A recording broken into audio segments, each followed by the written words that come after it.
الحمدللہ رب العالمین والصلاة والسلام علی سید الانبیاء والمرسلین اما بعد فاعوذ باللہ من الشیطان الرجیم بسم اللہ الرحمن الرحیم۔ حضرت سیدنا ابی بن کعب رضی اللہ تعالی عنہ نے عرض کی، یا رسول اللہ صلی اللہ علیہ وسلم، میں درود پاک کی کثرت کرتا ہوں، میں آپ صلی اللہ علیہ وسلم پر درود پڑھنے کے لیے کتنا وقت مقرر کروں؟ نبی آخر الزماں حضرت محمد مصطفیٰ صلی اللہ علیہ وسلم نے ارشاد فرمایا، جتنا چاہو کر لو۔ میں نے عرض کی چوتھائی؟ فرمایا جتنا چاہو کر لو، لیکن اگر زیادہ درود پاک پڑھو گے تو بہتر ہے۔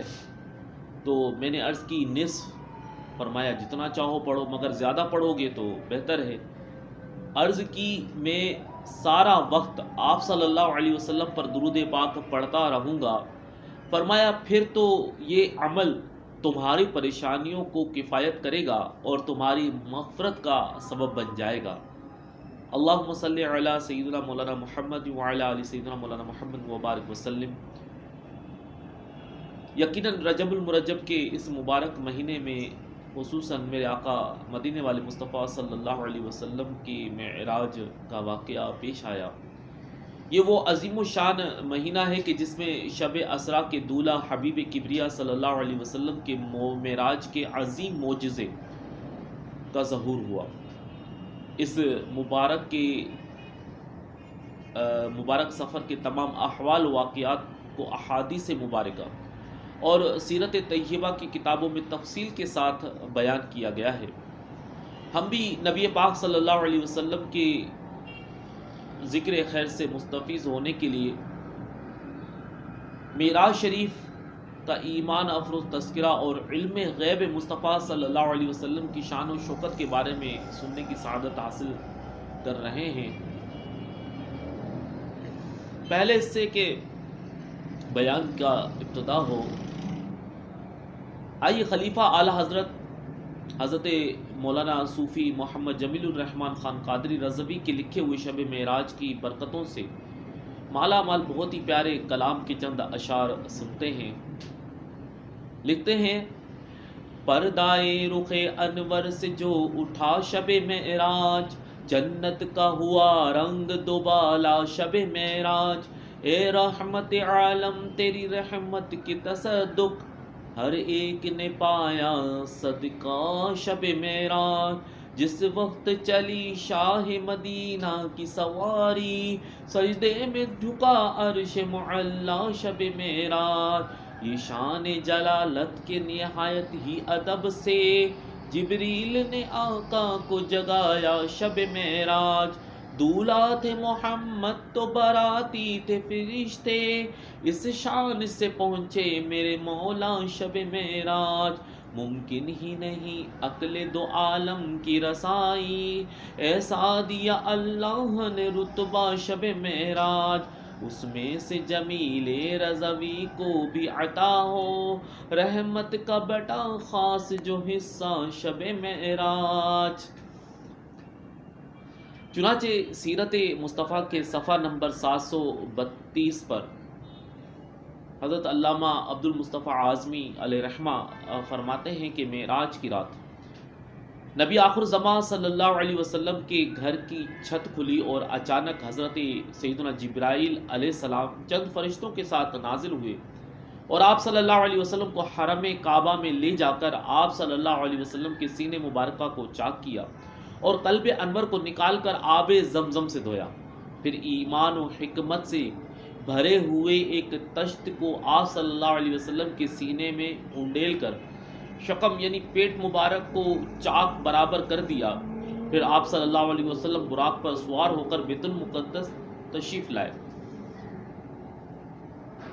تبھی تو اس کی منظر کشی کرتے ہوئے فرمایا، قربان میں شان و عظمت پر سوئے ہیں چین سے بستر پر، جبریل امی حاضر ہو کر معراج کا مجدہ سناتے ہیں، جبریل امی براق لیے جنت سے زمین پر آ پہنچے، بارات فرشتوں کی آئی معراج کو دولہ جاتے ہیں۔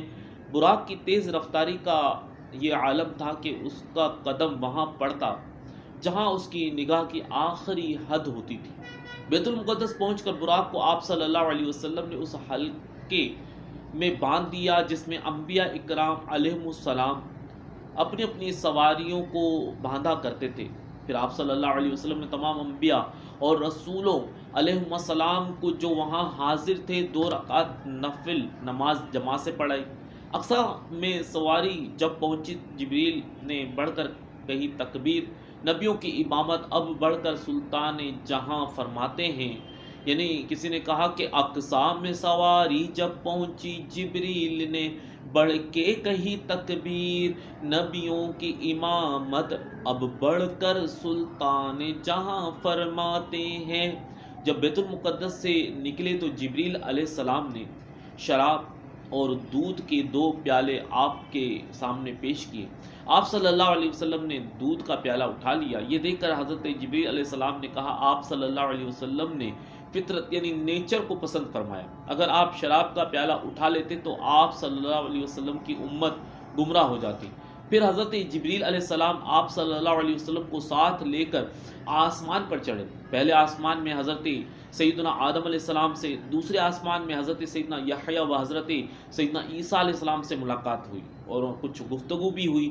تیسرے آسمان میں حضرت سیدنا یوسف علیہ السلام، چوتھے آسمان میں حضرت سیدنا ادریس علیہ السلام اور 5ویں آسمان میں حضرت سیدنا ہارون علیہ السلام اور 6ٹھے آسمان میں حضرت سیدنا موسیٰ علیہ السلام ملے، اور 7ویں آسمان پر پہنچے تو وہاں حضرت سیدنا ابراہیم علیہ السلام سے ملاقات ہوئی۔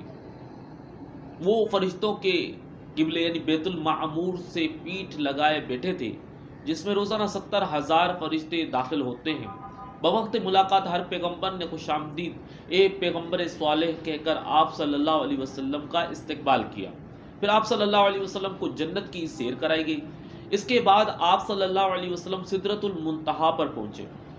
اس درخت پر جب انوار الہی کی بارش ہوئی تو ایک دم اس کی صورت بدل گئی اور اس میں رنگ برنگ کے انوار کی ایسی سی تجلی یعنی ریزز آف لائٹ نظر آئیں کہ جس کی کیفیتوں کو الفاظوں میں بیان نہیں کیا جا سکتا۔ یہاں پہنچ کر حضرت جبریل علیہ السلام یہ کہہ کر ٹھہر گئے کہ اب اس سے آگے میں نہیں بڑھ سکتا۔ جبریل ٹھہر کر سدرا پر بولے، جو بڑھے ہم ایک قدم جل جائیں گے سارے بالوں پر، اب ہم تو یہیں رہ جاتے ہیں۔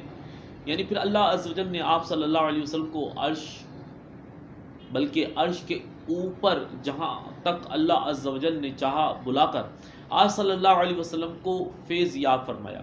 قرآن کریم میں اس کو ان الفاظ سے بیان کیا گیا، چنانچہ پارہ 27 سورہ نجم کے آیت نمبر 8 اور 9 میں ارشاد ہوتا ہے، ثم دنا فتدلی فکان قاب قوسین او ادنا، پھر وہ جلوہ نزدیک ہوا، پھر خوب اتر آیا، تو اس جلوے اور اس محبوب میں 2 ہاتھ کا فاصلہ رہا بلکہ اس سے بھی کم۔ پھر وہاں کیا ہوا یہ ہماری عقل کی پہنچ سے باہر ہے۔ پھر جب آپ صلی اللہ علیہ وسلم دیدار خداوندی سے فیضیاب ہو کر اور اچھی طرح سیر فرما کر اور اللہ عز و جل کی روشن نشانیوں کا معائنہ و مشاہدہ فرما کر آسمان سے زمین پر تشریف لائے اور بیت المقدس میں داخل ہوئے اور براق پر سوار ہو کر مکہ مکرمہ کے لیے روانہ ہوئے، تو راستے میں آپ صلی اللہ علیہ وسلم نے بیت المقدس سے مکہ مکرمہ تک کی تمام منزلوں اور قریش کے قافلوں کو بھی دیکھا۔ یہ تمام مراحل طے ہونے کے بعد جب آپ صلی اللہ علیہ وسلم مسجد حرام میں پہنچے تو چونکہ ابھی رات کا کافی حصہ باقی تھا، اس لیے آپ صلی اللہ علیہ وسلم سو گئے۔ خدا کی قدرت کے چاند حق کے کروڑوں منزل میں جلوہ کر کے ابھی نہ تاروں کی چھاؤں بدلی کہ نور کے تڑکے عالیے تھے۔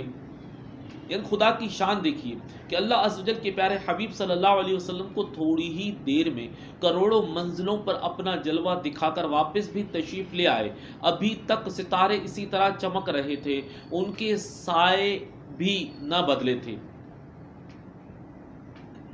اللہ کی عنایت مرحبا، معراج کی عظمت مرحبا، براق کی قسمت مرحبا، براق کی سرعت مرحبا، اقصا کی شوکت مرحبا، نبیوں کی امامت مرحبا، آقا کی رفعت مرحبا، آسماں کی سیاحت مرحبا، مکین لا مکان کی عظمت مرحبا، چشمانان نبوت مرحبا۔